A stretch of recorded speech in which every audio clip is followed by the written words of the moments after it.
Better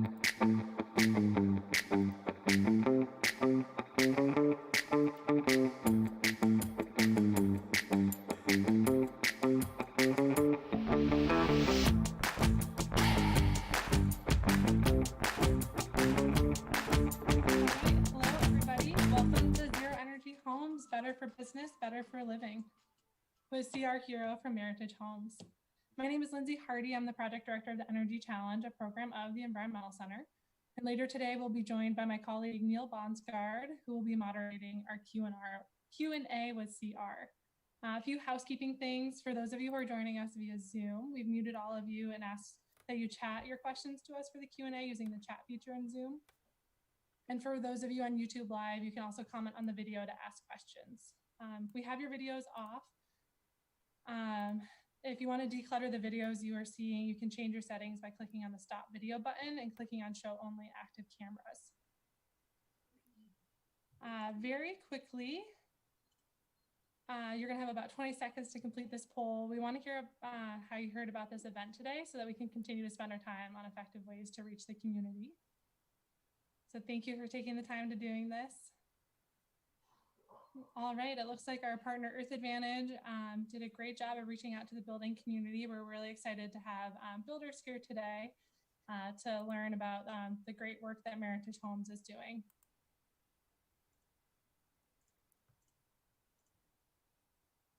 All right, next, CR. Since we have a lot of new folks joining us today, I wanted to take a moment to connect our work at the Environmental Center for those of us who aren't familiar with us. We work alongside people of all ages, local businesses, and elected officials to create and advocate for meaningful, lasting change that everyone can be proud of. An example of that work is our involvement with rallying the community approaching City Council with a climate resolution and participating on the steering committee that helped shape the City of Bend's Community Climate Action Plan. If you're not familiar with this plan, I encourage you to learn more about it, as our discussion today is a really important piece of moving that work forward. The city just opened up a call for applicants for the Environment and Climate Committee, which is going to help guide the implementation of the plan along with other sustainability issues. And I encourage you to check that out and apply to be part of that committee and help shape the future of Bend's climate policy. You can learn more about that on our website. Another example of our work to advance a healthy and vibrant place to live, work, and play is our electric vehicle program. We're excited to launch our EV driver profile series next week. Oregon's experiencing a boom in new EV drivers, and we want to connect you with the drivers who are members of our community that have already made the shift to driving electric. Because our community here of EV drivers all have different needs, and they're excited to share their unique perspectives on driving on electricity. So hopefully we will be able to connect you all with stories that help to answer your questions on how to own and live with an EV here in Central Oregon. All right, next. Since you are here today to learn about zero energy building, I wanted to do a quick plug for our August Power Hour with Redmond Area Habitat for Humanity and Core Community Land Trust. Both of these organizations provide housing opportunities to low to moderate income families, and they've both made commitments to be zero energy. So over the next year and a half, we have the potential to see about 20 plus new zero energy projects in Central Oregon. So if they're doing it, why can't everybody do it? Next. And then lastly, I wanted to share this amazing training opportunity from our partner Earth Advantage. As you'll see today, zero energy homes are a big part of the future of home building. And this course will take participants through the design principles, equipment options, emerging technologies, material selections, and construction practices that can be integrated into their building process so that you can put all of this practice of what we're going to learn about today into action. Next. And then a huge thank you to our sponsors who help us run the Energy Challenge program, Zero Energy Project, City of Bend, Sunlight Solar, Smolich Nissan, and next. And a thank you to our title sponsor of the Power Hour series, Energy Trust of Oregon. Energy Trust is an independent nonprofit organization dedicated to helping utility customers benefit from saving energy and generating renewable power. Their services, cash incentives, and energy solutions have helped participating customers save about $3.4 billion on energy bills since 2002. Locally, they serve customers of Pacific Power and Cascade Natural Gas, and their works help their work helps keep energy costs as low as possible, creates jobs, and builds a sustainable energy future. We have a lot of local representatives here in Central Oregon, and when we follow up with some resources after this webinar, we'll make sure to connect you with them so that if you have any other questions about incentives and other work that they do, you can connect directly with those reps who can help you out. Next. Oh, next. So what's in store for us today? We want to get a sense of who's in the audience, and I guess, oh, sorry, we don't have that poll ready, but we did learn a little bit earlier that we have a lot of builders and designers in the audience from Earth Advantage. So we're excited to have you here, as well as members of our community who are helping us drive sustainable change forward. So thank you for being here. I'm going to introduce CR here in a minute. He is going to do about a 45-minute presentation.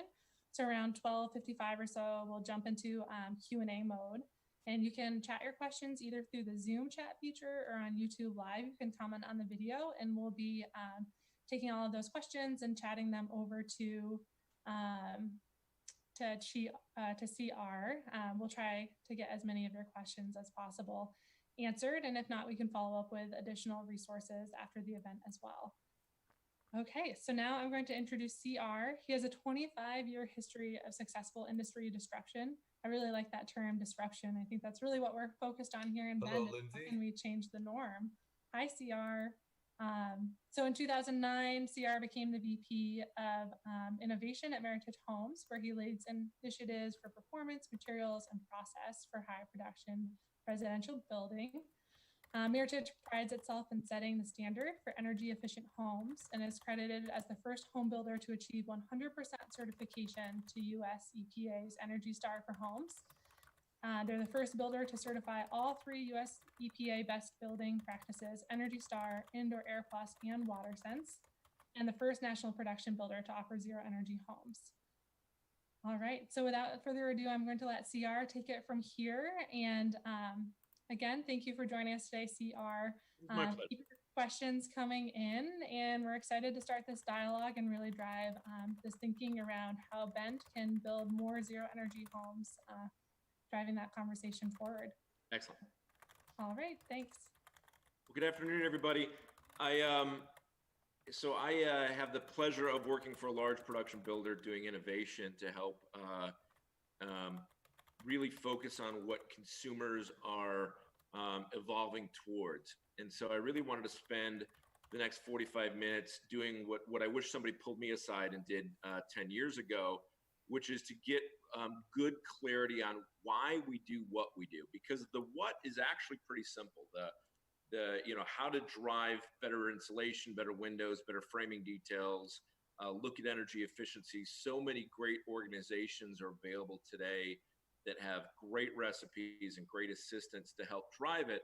But if you don't have your culture and your philosophies aligned within your business, it's difficult to extract the value and to create the benefit that true leading innovation and energy efficient and up to zero energy buildings should be providing consumers. And so, this is a picture of my Target aisle. So my back's against a wall of toothpaste, and I'm looking at this toothpaste aisle, and it extends for 20 feet on both sides of this aisle. And as a chemist, one of the things I'm clearly aware of is the content of most of these boxes is the same. And so consumers are picking one brand or one box for another, not based on substance, but based on marketing, based on what their grandparents used, based on the coupon they had in their pocket. And one of the most dangerous things that ever happened to the building industry was 2009, when buyers considered homes to be a commodity. And when the market really went through a difficult cycle, home builders struggled to create the value that was inherent in new homes, new construction, and to have consumers perceive that value and make educated choices on how they're spending their first cost to get total cost benefits. And if we're not careful as an industry, I love the fact that it says Shutterstock across this photo. Homes can feel that way to buyers. They can feel like there's not much of a difference from one house to another, one builder to another, one community to another. And when that happens, consumers can make choices that don't benefit them and their family optimally. And so choosing a strategy around innovation, choosing a strategy around energy efficiency is really about creating a unique selling proposition, a value differentiation, to create a compelling reason for a home buyer to buy one home rather than the commodity of other homes that are in the marketplace. And if that's your intention, then your sales and your marketing and your construction, your purchasing should be aligned to that intention and create value for the consumer, create value for your trade partners, and create value for your home builders, and obviously create value in the municipalities that we build in. So this whole process philosophically really starts with being clear on your buyer, how they think, and how they make home buying decisions. So the first rule of real estate is to be really clear on who your buyer is and how they differentiate good from better from best. And in this picture, the buyer clearly is wearing striped pants. You know, the kids might make decision at the toy store, the dad makes decision at Best Buy. But ultimately, if you look statistically, whether it's a family, whether it's a couple, whether it's a single male or a single female, the vast majority of home buying decisions are strongly influenced by adult females. So I think a lot about when we're creating value, when we're creating innovation, and we're interpreting that as an expert in building science back to our consumer, you know, what does that 36-year-old mom value? How does she perceive value? How does she differentiate good, better, best in the marketplace? And how do we communicate to her in a way that makes her feel safe and then enables her to make a better choice in the marketplace to create value for her and her family? So the first rules of real estate are always going to be the first rules. And so one of the things that I always caution other builders on is not to let the sizzle get in front of the steak. And the sizzle may be what you stand for as a brand or what you do unique in the marketplace. But the steak is always going to be the needs of the consumer. And the needs are always these three things. Location. Where do I want to live that's close to work, that's close to family, that's close to where I pray, that's close to where I shop? And so location is a need consumers bring. And no matter how innovative your home is, if it's in the wrong location, if you haven't done a careful job understanding what your consumers need, you're not providing a viable solution to the marketplace. You know, the second thing is reinforcing that the reason consumers are in the market in the first place is floor plan. Right? They currently live someplace that no longer serve their needs. Their family's growing, they've relocated, they have an opportunity to expand. Their kids moved out to college and they're looking to contract and have something that's easier to take care of. But floor plan is always a key. And then price is something that I think all of us should challenge ourselves, because when I poll experts, when I poll realtors, when I poll builders, and I ask them what they live in, very few people live in the cheapest per square foot home in the zip code they live in. They don't buy strictly on price, they buy on value. And I think value is the better way to think about that third sort. Is value is I want the most I can have for every dollar I'm going to spend.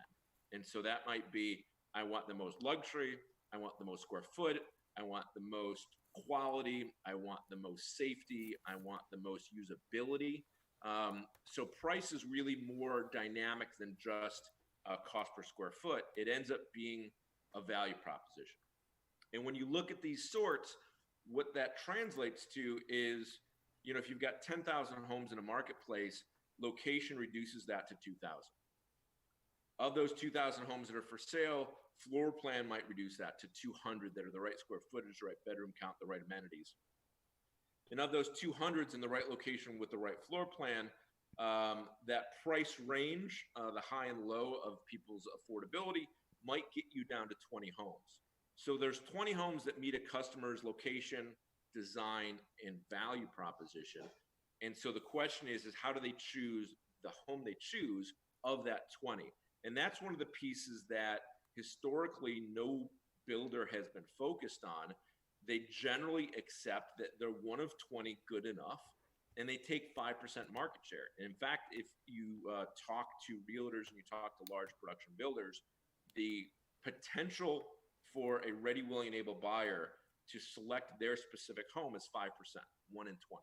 And so there's a lot happening where buyers are interjecting their needs, but at the very end of the day, there's still a lot of random guessing and hope involved with the home buying purchase. And there's a tremendous amount of opportunity to inject a fourth opportunity for buyers to choose better.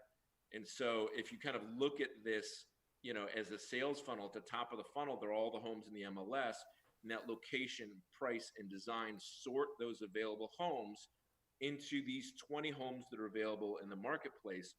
But it's really important, if you're going to engage in the effort and the opportunity to differentiate and to create value and to embrace innovation as a part of your culture and as a part of your business values and a part of the differentiation in the marketplace, you need to be really clear that buyers get to this final 20 homes and don't necessarily, that 36-year-old mom of three may not have the skill set to perceive good, better, and best and sort them to what's best for them and their family. And so it's really important that as you do the right things, that you bring your consumers along for that strategy. And we talked about disruption, and I really like that, kind of almost as an opportunity, but also as a warning. Is so many people, when you talk about marketing, they think about disruption is the new shiny thing they shake at consumers that get their attention, that drives a sales initiative for a weekend. And really, that's not what the kind of disruption that all of us in this industry should be preparing for. Is we should be preparing for this kind of disruption, right? The global climate change, the push to reduced carbon, the push to zero energy, the co-driving towards zero energy in a lot of municipalities, the growing consumer awareness of the opportunity to live in healthier homes, the post-COVID economy, where people are now understanding that their homes need to serve their family in a more dynamic way than maybe they required it to before. All these things are massive challenges to the existing inventory and opportunities for people to do better than they did before. And one of the challenges when you think about disruptive innovation is it means there's big change. And we can either participate and lead that change, which is kind of my role within a production home building, which is to identify new consumer values and bring them into the business strategy before disruption happens to us. And when you think about companies like Blockbuster, who had massive market share, and then they switched from rentals to online, Blockbuster had the opportunity to buy Netflix at its infancy and decline because they just didn't understand it. And 2 years after they declined that opportunity to purchase them for pennies, Blockbuster was insolvent. And so that's disruptive innovation. That's the kind of things where the opportunities to give customers more convenience, more value, something easier, something safer, pivots. And you either pivot with the market and lead and follow, or the market leaves you behind. And there's tremendous examples in the industry of companies like Nokia, where disruptive innovation happened and they didn't pivot quick enough, and they became a global leader to insolve it. So, when I think about the opportunity to invest in a better strategy, I always want to make sure that I get out of my way, that we're not, as builders and as realtors and as people in this industry, we already know too much to represent our consumers. So we constantly have to take a step back and say, what is the optics of a 36-year-old mom around zero energy? What does a 36-year-old mom think about Energy Star for Homes programs or some of the statewide utility programs? How do they internalize this? And one of the big lessons I learned, because I was doing it wrong 10 years ago, was the average 36-year-old mom is not feature sensitive. So when you talk about low E2 windows and spray polyurethane insulation and MERV and SEER and HERS and all these great building scientists that create substantive value, it's lost a lot on the average consumer. And so you have to translate the what into the why. And so we have these pillars around, what's the best home you can buy for your family to keep them safe, to keep them healthy, to save money, to get the most value, which is not just the first cost, but the operating cost. What is the total price you pay every month to run that home? Can you partner with somebody that has demonstrated expertise and a more broad understanding of value to better serve your family so that you can have the best opportunity to get the best home in the marketplace? So, by the way, that's my dog who wants to go outside, but I'm not going to let her outside. The great news is there's tremendous opportunities if you're interested in innovation, if you're interested in investing in being a better builder. The consumers have demonstrated tremendous appetite. So if you look at what's available online and the content that's available through HGTV and websites and what's being pushed through our supply chains and our trade partners to create awareness that there is more than code that drives value to consumers, we've seen a tremendous receptivity to consumers to embrace better, right? It seems pretty self-evident, but if you're going to wrap a consumer awareness campaign around better building practices, you need to be able to interpret the way you frame a building, the way you insulate a building into the concepts that resonate with your buyers so that those things result in buyers being empowered to make good choices. And it's all with them, right? The acronym, what's in it for me? It's all based on what does a 36-year-old mom get when they partner with a better builder, when they partner with a realtor that understands better building practices that can help them sort good, better, and best.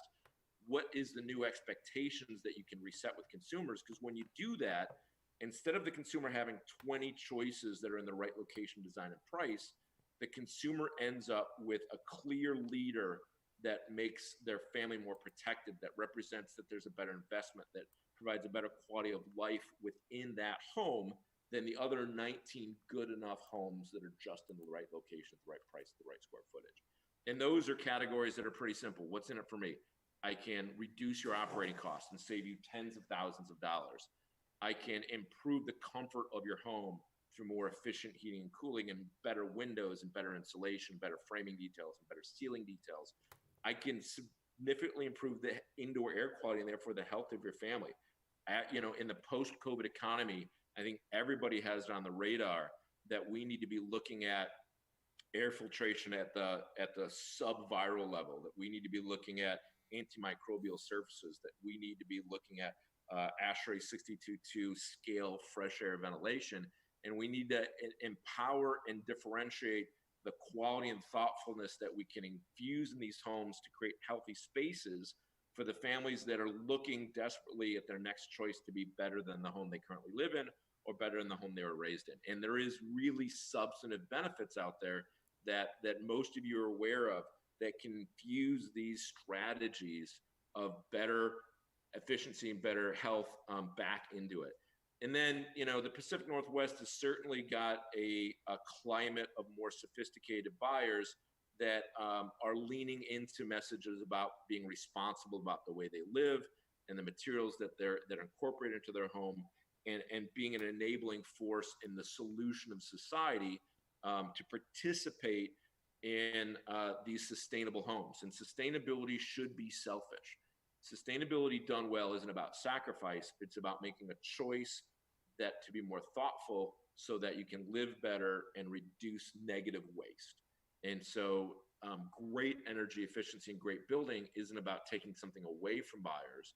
It's about being thoughtful so that the buyers get more value, the buyers have a better living experience, there is more durability incorporated into the house, and maybe they spend 1% more up front, but they're saving 50% more in operating costs on the back end. So it's this huge win-win for the builder who's investing in the strategy, the buyer who gets better month-to-month value in the operating cost, and the municipalities that they're located in that have more sustainable building practices as examples, that don't have huge diurnal swings in energy consumption, that have peak energy reduction and grid optimization.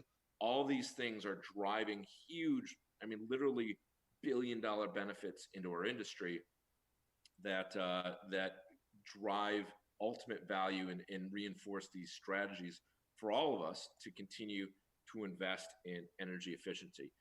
And I just want to reinforce this this theory about being clear on what a 36-year-old mom wants. And there's this guy named Maslow, and he's a great philosopher and psychologist, but every late night sales pitch you see on late night TV is based on this Maslow hierarchy. And what it basically says that people can't think about the high end, you know, I want to be responsible and I want to live a legacy and I want to do the right thing until they feel safe, right? At the very foundation of Maslow's hierarchy is survival, is that I need to feel safe. And by the way, you know, where they live in and having shelter is a core part of that reptilian pursuit of feeling safe and keeping their family safe. So the last thing you want to do is throw so much technology at somebody that they no longer feel comfortable that they can operate it, that it's durable, that they'll be successful in managing it. It needs to be a core, hey, we're an expert. We've done the research. We've built a more durable thing that's easy to use, that saves you money, that improves your family, and that improves the investment that you're making in this most expensive thing most people own and buy. And so when you really think about how to evolve people from looking for a house based on location, design, and price to buying a better built house, you really have to think about this hierarchy, that first you feed them safety, meet their needs, location, design, and price, meet their needs to reassure them that they can get more, and then inspire them to that next level. And that next level is the thing they want. And the wants a lot of times are design center and features and shiny things that you can get from other builders that may not be as thoughtful around sustainability and durability and energy efficiency. And so you have to meet them there. You have to give them the design and all the bells and whistles and the sizzle on the steak. And once they feel safe and once they get their wants met, now they're capable of being inspired to more. Now they can elevate in that hierarchy and actually start talking about, hey, what would an expert do to build their house for their family? And are you getting that level of performance in your next house? And do you know how to look for that? Do you know how to differentiate good, better, and best? And so great realtors are incorporating this strategy to take them and inspire them up this scale, because they depend on the referrals of these consumers to say, hey, this realtor knows more than just the MLS. And great builders are using this to say, hey, you're going to see a dozen homes in the zip code that you want to live that are in the price range and the square footage you want. This is what a great home should be and what you deserve to have. And it's all based on fundamentally inspiring consumers to feel safe, to get what they want, and then to be inspired to get the best they can have. And so it really looks very simply not about Low E and Merv and Sear and Hers, but about how those substantive benefits and the way you're choosing to source your windows and your insulation and frame your house and do stem sealing and maybe slab edge insulation and the ventilation you're doing, all those need to translate back into the vocabulary of a 36-year-old mom. How the family is more, this house is more livable for the family. So you can sit on a couch in the middle of summer in front of that big bay window and read to your kid without being uncomfortable with the sun pouring in on you. Or in the middle of winter, you're not walking around with a blanket around you and socks. That your home is more usable year round, that it's healthier, that the builder is a partner that helps take care of your family for the whole time they live in the house, and that that the house can be quieter, right? A well-insulated house, a well-sealed house with good windows isn't going to have as much external impact, because when you do air sealing, it also stops noise.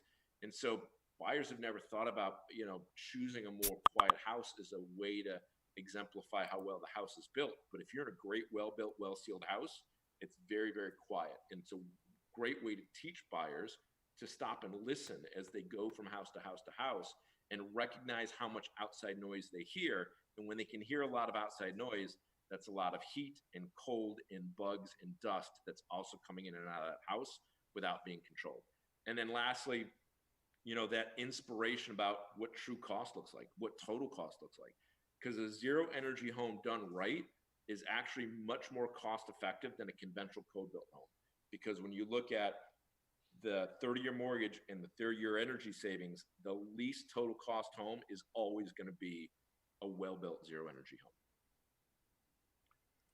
So the good news is it's not just us as building scientists and builders and realtors.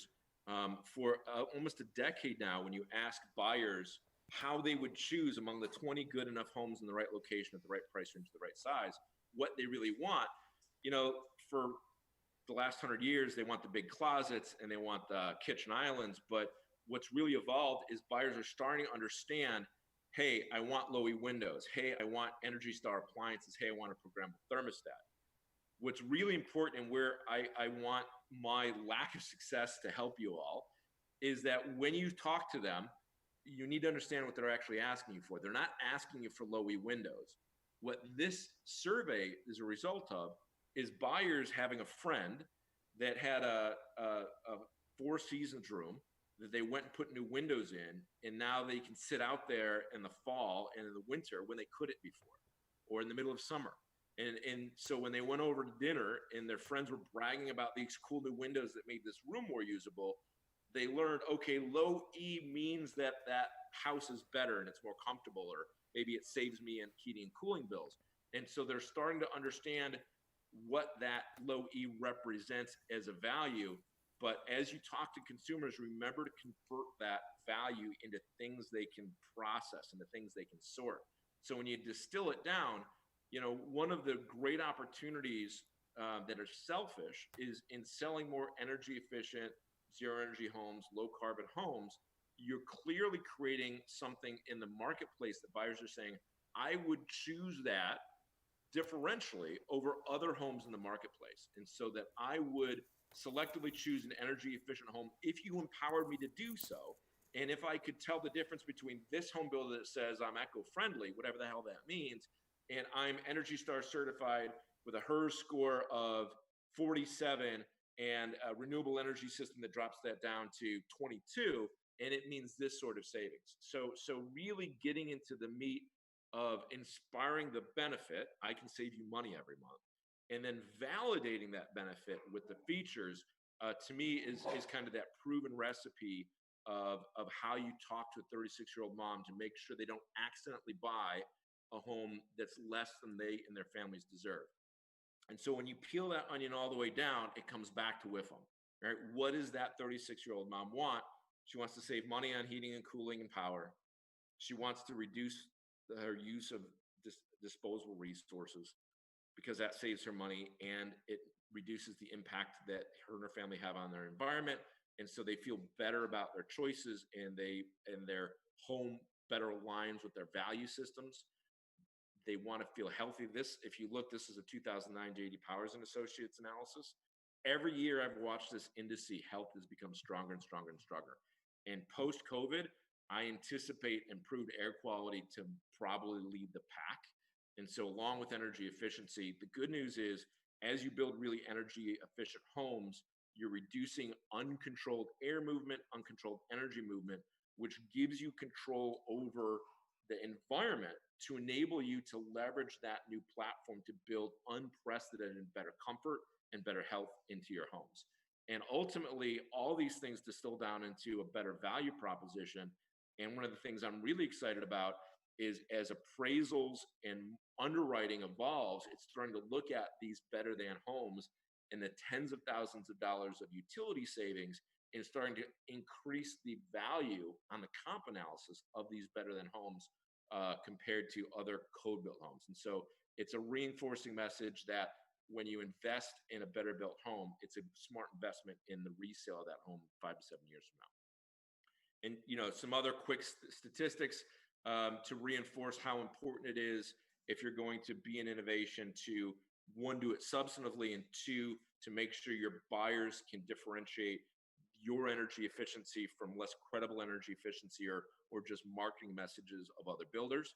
And one of my favorite ways to do this is an example of our HERS scores for our homes across the country is we convert that HERS score into savings, right? In this square footage, in this climate, at this utility rate, that HERS 59 translates into $1,380 a year of savings. And while that's good, if you're buying a $400,000 house, maybe $1,300 isn't going to differentiate one model from the other. But how many of you are taking that and empowering that 36-year-old mom to understand year after year savings accumulate? And as utility bills increase, those savings actually increase along with the reference utility costs, because utilities come up 3.5% a year.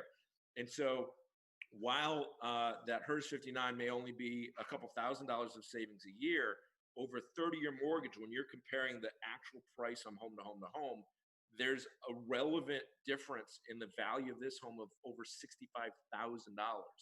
It's those sorts of, how do I get out of my own way and not take for granted all the things that I know inherently about why to do energy efficiency, and explain it in a compelling way to an average 36-year-old mom. And as you can see on the right side, it's not just about the dollar savings.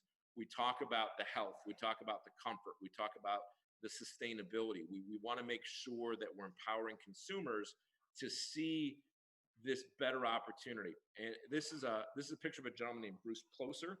And his smile made me mad for years until I bought a new house, because I actually live in a zero energy home now. He was the first zero energy home I built 10 years ago. And so he lives out in the desert, and he has a family with some members with special needs. So he's got this big 5,000 square foot home that he wanted to build. And, he wasn't the average consumer 10 years ago. He understood that if he could get his utility bills under control, that there was a value to that. There was a return on investment on that if he thought about it. And so, way back then, before the DOE's zero energy ready standard, we did the work to figure out the most cost-effective way to put in better windows and better framing and better insulation and better lights and better appliances and better water heating, to get the function of that home to the point where the most cost-effective energy reduction strategies were in place, to the point where the next most cost-effective thing was solar. And then we added enough solar that he got this utility bill, which is 120-degree July utility bill in Arizona, with a 5,000 square foot home with special needs, which means that his family more intensely uses that home, and he's got a utility bill that says zero. And it's that sort of thing that not only I'm super grateful to have built him and his family's house and created that value and made him happy, but that story helps inspire and reassure the next families that they can have that as well. And so this was the first home we built 10 years ago. I build 10,000 homes a year, and every home I build has the same bones as this house now. And we have a partnership with a solar company that we can simply add solar and get any home of the 10,000s we build to the same performance of zero as Bruce and his family started enjoying a decade ago.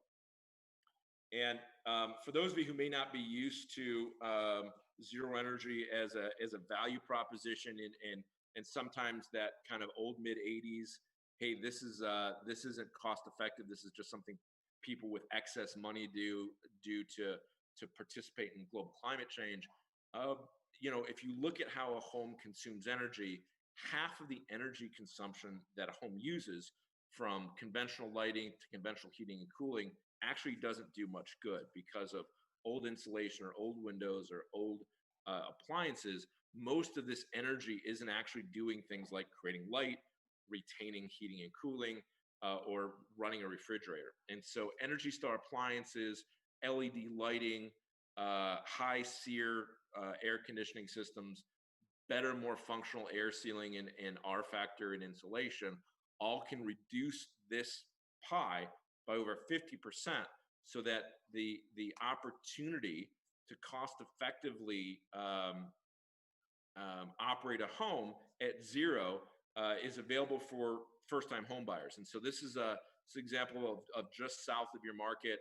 We had a community called Sierra Crest in Central California, and it was an entry-level first-time home buying community. Nice homes for the first-time home buyer, and this entire community was zero. And it was something that we could do cost effectively, where people didn't, they were in the right zip code, they had the right square footage, they had the right lifestyle. The aesthetics didn't change from what they were comfortable to, that they grew up in, that they felt safe in, but they would save $70,000-$80,000 in net present value of operating costs by choosing this well-insulated, well-fenestrated, well-applianced home with incorporated renewable energy, as opposed to a conventionally built home up the street. And we've expanded that by starting to understand that zero is actually kind of easy. If you want to build zero, go to the U.S. Department of Energy's Zero Energy Ready homepage.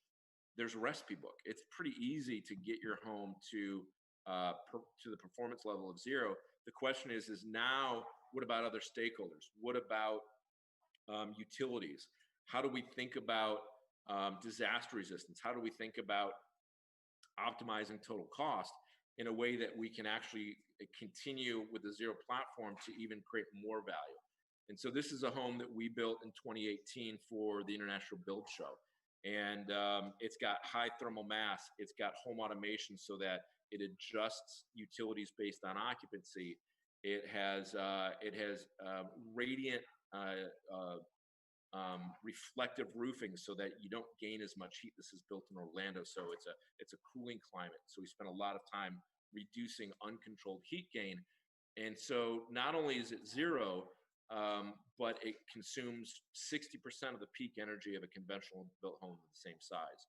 So it's grid optimized for the utility, and it's grid optimized for battery backup. So it doesn't have these huge diurnal swings. It doesn't have this huge 45-minute peak at 4:30 in the afternoon of energy demand. It's got these nice, slow diurnal transitions, which if we started incorporating as a standard in our utilities today, would save the utility industry literally $1.2 trillion with a T. And that's one of the things that I think will continue to drive innovation as we go forward, and really continue to inspire all of us to think more about not just reducing energy down to zero, but doing it in a very thoughtful way with the stakeholders and the utilities and the municipalities that we built in as stakeholders in the strategy. And just to kind of finish up in the conversations before we get to Q&A, is not only are we doing the right thing for consumers, not only are we doing the right thing as a builder to create business opportunities, not are we only doing the right thing as realtors to differentiate ourselves as trusted experts. 47.6% of the energy demand of, or the energy consumption of buildings is the total energy demand for the United States. And so if 50% of that is wasted energy, and the other 50% could be switched to renewable, low carbon energy, the impact we could have on the economy, on the GDP, on the utility operating costs of the United States, and obviously, as you move through the economic sectors, the most fragile, economically impacted people with the lowest income, utility bills represent the larger and larger share of their disposable income. And so the more we can create economies of scale and create recipes and standardize on this, the more social justice is incorporated with zero energy. So it's not just something that rich people did in the 90s, but it's something that is the most cost-effective, value-driven opportunity for first-time home buyers to have cost-effective homes and sustainability within their communities. Because it really does drive down to this thing that I consistently alluded to, which is the average 36-year-old mom needs to understand total cost better, right? Needs to understand that as we push down the variable cost, their total cost can actually exceed, be less than the value of conventional homes. And so zero energy isn't about a luxury brand. Zero energy isn't about what you can do one day when you achieve a certain economic status. Zero energy really represents the best value proposition of the average home buyer, especially those who are looking at a bunch of other choices and trying to make the best economic decisions for them and their family.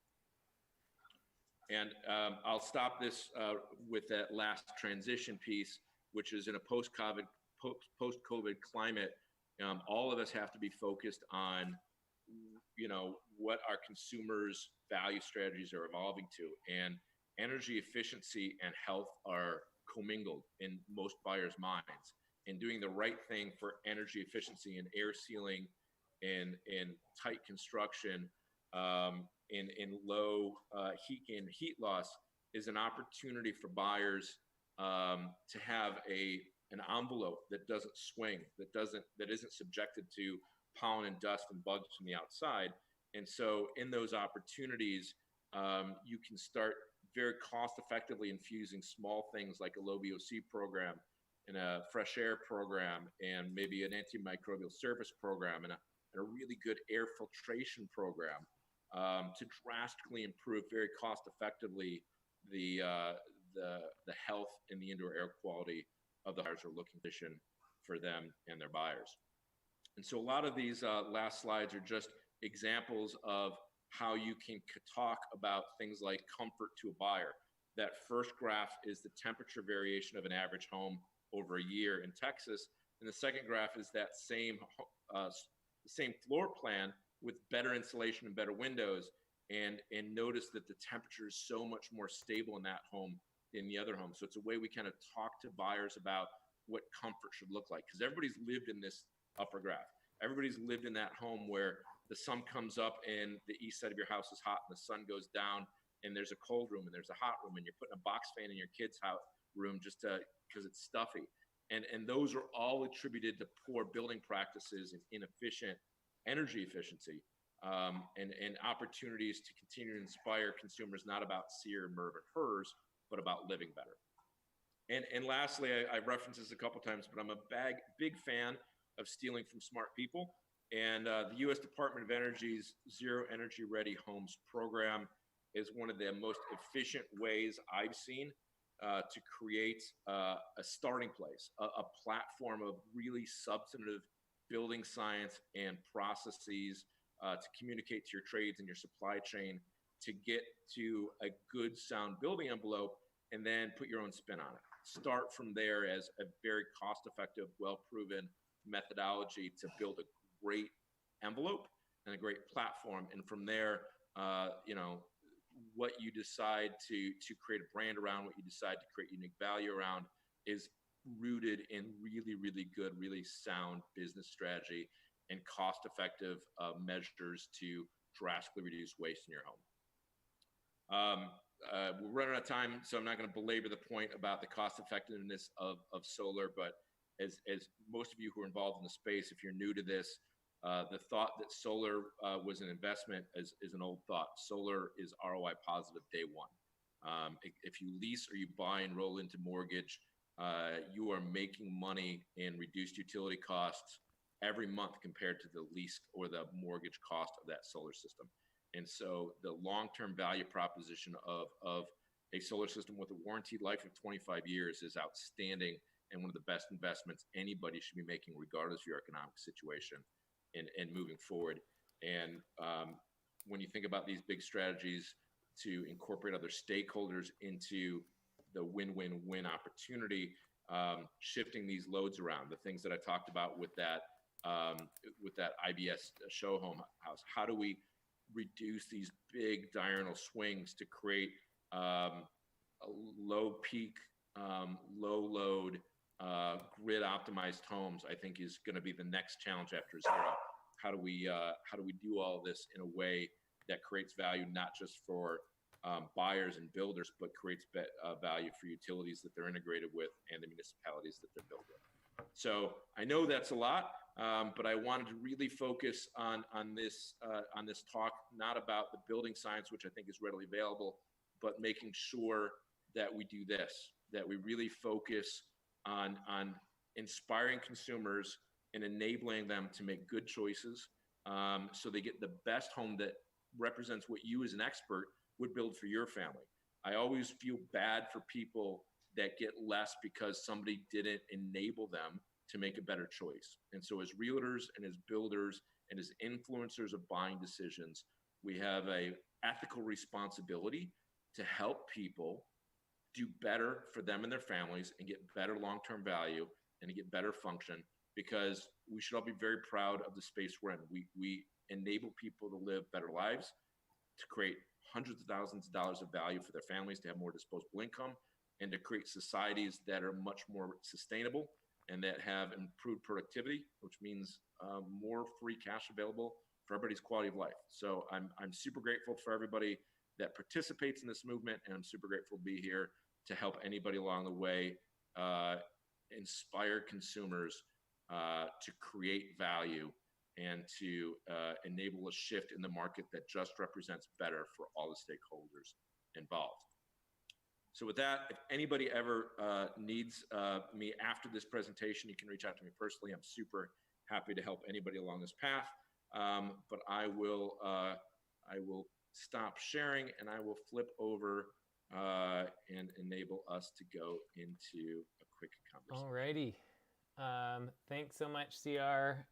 That was a great presentation. It looks like the technology is working as well. So thanks everybody for being on the call. We're going to jump into Q&A, and it looks like we still have a lot of you on the presentation, but both folks on YouTube Live and on Zoom, go ahead and start typing those questions into the chat box. We've had a couple come through, but go ahead and ask those questions, and then we'll be able to ask them of CR. Just to kick things off, one of the questions that came through was, since you've started building zero energy homes, have you seen other large builders follow suit? And what are their what are the builders' motivations for making that jump? Yeah, so there's leaders, followers, and deniers. So let's talk about those three categories. So the leaders are, there's a handful of other builders that recognize that they don't want to lose market share because a sophisticated buyer can buy a better home. And so there's a couple other builders that, you know, are looking at programs like Energy Star, looking at programs like the US DOE's Zero Energy Ready program, looking at local municipal programs, often sponsored by local utilities, to substantively build better homes so they can go to the market and say, hey, this represents something better for the marketplace. Then there's a middle group, which is the laggards that will do what consumers require them to do.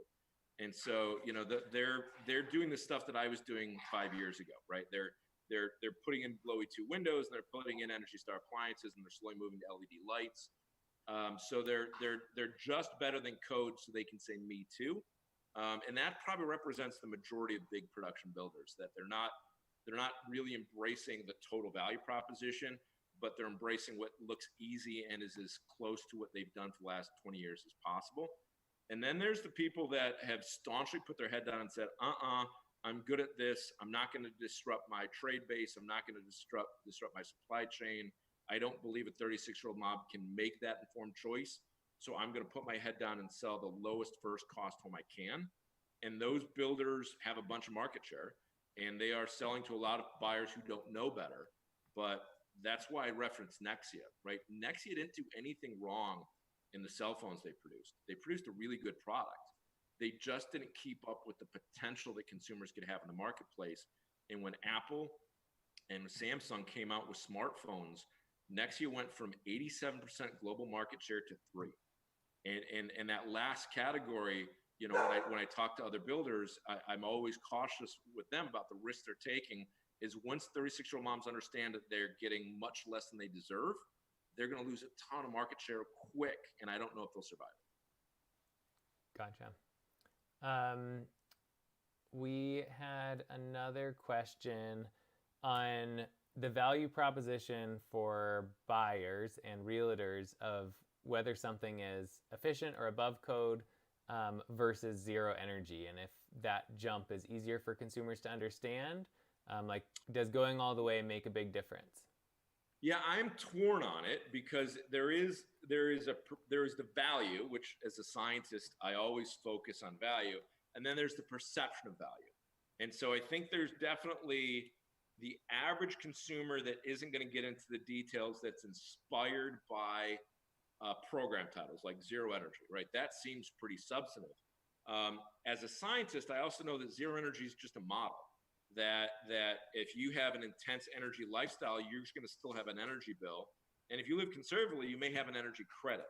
And so while I love the inspiration that title Zero Energy provides, there is some devil in the details that I do a lot of work to make sure I set consumers' expectation about what that really means and what they can expect to get from their home.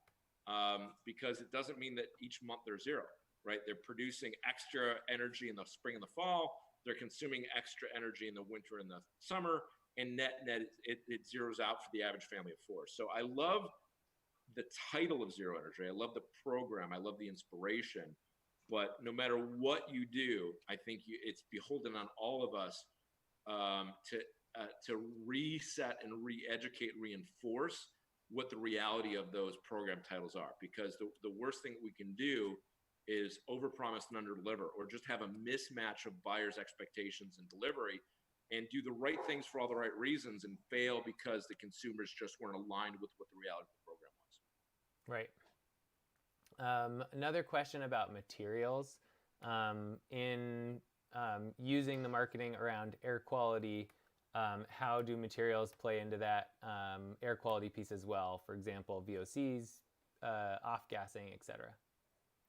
Yeah, so as you build tighter and tighter environments, it becomes very important not to introduce harmful chemicals into that environment. So if you're going to start building a very efficient envelope with low ACH 50, so you don't have a lot of uncontrolled air movement, you've got a responsibility to specify low VOC carpets, which off-gas formaldehyde, low VOC paints and sealants. So to have a good supply chain low VOC program built into your scope of works. As soon as I went to super tight building envelopes, I went to a forced air positive pressure fresh air ventilation system, so that people's activities, what they cook, what they clean with, their dry cleaning, their vinyl sofa, the stuff they bring in that I can't control, that I still have the ability to have a third-party health-based ventilation standard to help with that. And then in the post-COVID world, there's a tremendous amount of work happening with low microbial surfaces. Suddenly, copper surfaces are coming back because they're low antimicrobial. Silver surfaces are coming back. I'm seeing a lot of new stuff happening in R&D that are coming out where, counters can be impregnated with antimicrobial work. I'm seeing UV lights to prevent mold and fungus from growing on wet surfaces like A-frames and HVACs really ramp up in availability and consumer awareness of. And then ultrafiltration, right? So all these really good filters that we put in our homes are grabbing pet hair and dust and pollen, but they're not grabbing viruses, right? They're not grabbing PM 2.5 super small particles. But there is filtration systems that do that. And as people are looking for viral reduction in their homes, we have an opportunity, but we have to significantly change the design of our recirculation system to accommodate that level of ultrafiltration. And it's not cheap, right? A really good electrostatic precipitator and PM 2.5 filter is going to cost a couple grand. And we need to make sure that that aligns with consumers' values, and that we educate them to understand how significant that is compared to, a MERV 6 dust cap grabber. Next question: with less tradespeople and retooling being necessary for some installations, do you see an increase in stability with the teams you use, or is it harder to find people that are able to build and install these products? So it creates a subcategory. One of the things that has been most successful for us as we've implemented massive change at a production level has been bringing in trades, 3 or 4 competing trades, and putting them through the vision statement, right? This is what we believe in. This is why we believe in it. We believe our consumers need it. We believe it creates market capture. We believe it's the right thing for you, your suppliers, and us as builders. And this is what we're going to. And when we do that, 2 or 3 trades opt out. They just don't want to manage that kind of change management, process management with their teams, because they're really good at doing it the old way. But that clearly then aligns us with trade partners that are leaning into the same message and the same evolution that we are. And if we didn't do that, we kind of forced trades that didn't want to the stream and tried to make them drink, we would have failed. And so, understanding where you want to get to and putting it out to multiple competing trades so that they can self-sort, so you end up with partners that carry weight with you instead of push against you, is a key to success in any of these change management. A couple just quick questions about your business as a whole. Average square foot of the houses that you built, and what's the smallest model? And are you building homes anywhere in the Northwest, or do you have plans to? So Meritage Homes builds in 18 markets coast to coast from Northern California to Southern Florida. We build across entry level to luxury. So we go down to 1,600 square feet and up to 5,000. All of them have the same level of energy efficiency and third-party certifications in every home at every price point in every community. It's our brand promise. We have recently, in the last couple of years, looked at the market and looked at what the market needs, and we have shifted a lot of our upper end large products to entry level smaller end. And so we're much more focused on first time home buyers and move up home buyers than luxury. And that's, that's been serendipitous with what the market has needed in the marketplace. And then I'm personally, this background behind me is my property in Washington. So I'm personally building in the Pacific Northwest, and we as a home builder are always looking to come up and participate in these markets, but we don't go any farther than Northern California at the moment. Gotcha. And it looks like we're running out of time a little bit, but we'll go with the last question, talking about increased questions about battery storage and energy management, and curious if you have started to evaluate those, incorporate them, and if there's any products or system tips that have worked for you. Yeah, so battery today is a utility play, and that's because most utilities don't have time of use scale rates that truly allow buyers to charge their batteries with solar or with low cost power and discharge them during times of high cost power. So until utilities incentivize smart consumer scale participation in storage, there's really not much economic justification unless you're in a utility district that has regular disruption and you're using it as emergency backup. I'm hopeful because batteries certainly, like $1.2 trillion of value to the grid to load shift. So there's a tremendous, and that's a McKinsey energy efficiency study from 2009. So there's a tremendous value, but the utilities haven't figured out a way to monetize that to enable consumers to have cost-effective battery storage. So it's not there yet. Solar's there easy, but battery is currently a storage play, which in most utilities with their uptime, it's tough to economically justify. So it's good for off-grid. It's good for Southern California, Hawaii, where they have big time of use swings in the utility rates. And I've been encouraging utilities through my partnerships to develop those rates to incent customers to start helping in the solution.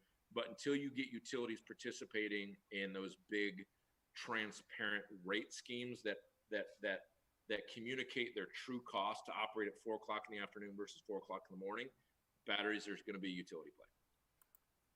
Gotcha. It looks like we actually have a little bit more time. We're going to go until we'll have the last question at 1:10, and lots of questions are coming in. So next question about realtors and appraisers. Are you seeing them growing in energy awareness and reflecting those values, or have you seen examples of effective interactions between builders and realtors and appraisers? Yeah, so it takes work. There's definitely realtors who are trying to create a brand around green certification, green awareness, sustainability certification, and being able to enable and empower consumers to make better differentiation. So those realtors exist. They're not as common as I would like them to be. There's been an appraisal standard. It's AI 820.04, the Energy Efficiency Addendum. And it is a great resource for anybody building better homes to get appraisal credit for it. The best contact there is someone named Sandy Adomatis. She wrote it. She's part of the Appraisal Institute. She is a great resource. Reach out to her if you need her. When we burn the calories to work with the appraisal individuals in a market to use that form and to be effective at using that form, we see a $5,000 to $10,000 increase in our appraisals because of the way we build our homes compared to the comp analysis. But it always requires us to burn calories to elevate the awareness and the skill set of local appraisers. So that the bones exist, but it takes a lot of work. There's a energy efficient mortgage out there that would be amazing if anybody ever used it, but banks aren't underwriting to it because nobody is creating enough volume of requests saying, hey, I'm saving my buyers $800 a month in utility cost. I need that to be reflected in their underwriting ratio. It exists, but it's a tool that's just not being leveraged enough. So it requires all of us that are participating to create those economies of scale and that economy of awareness to move these influencers along. In that same regard, you mentioned the cost of solar being a day one proposition, especially if you're able to have it in your mortgage. With so few people using the energy efficient mortgage or being able to incorporate anything into their mortgage beyond what's there at time of sale, is that a reason in the time being for including solar instead of just solar ready for builders, or are there other ways that you see that buyers being able to incorporate the low interest rates for solar? Yeah, if I was talking to my grandma, I would tell her lease. So 10 years ago, leases were kind of sticky. They had to be transferred in a kind of difficult bureaucratic way from buyer to buyer. You had to credit qualify, and that might have been difficult. It created a lien on your house. It created an easement on your house. Like, they were sticky. But because of issues like the California solar energy mandate, these big financial underwriters to solar lease programs have made it easy, super cost effective. They include maintenance in those lease programs, so you don't have surprise failures. They come out and replace and monitor your energy production, and if your transformer goes out, they come out and replace it. So leases are almost always ROI positive day one. So you'll have a lease and it's got a fixed $80 a month cost, but they guarantee you it'll produce in $90 of energy a month plus.